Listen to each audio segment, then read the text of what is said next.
وزیر بلدیات سندھ سید ناصر حسین شاہ کی ہدایت پہ ادارہ ترقیات کراچی کا سرجانی ٹاؤن میں قبضہ مافیا کے خلاف گرینڈ آپریشن کی نگرانی ڈائریکٹر اسٹیٹ اینڈ انفورسمنٹ محمد شکیل خان نے کی۔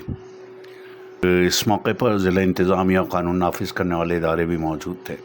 اس حوالے سے ڈائریکٹر جنرل ادارہ ترقیات کراچی آصف جان صدیقی کا موقف سامنے آیا ہے کہ شہر میں غیر قانونی قبضے کسی صورت برداشت نہیں کیے جائیں گے۔ سرجانی ٹاؤن میں قائم غیر قانونی مارکیٹنگ جو ہیں دفاتر کو مسمار کیا گیا ہے۔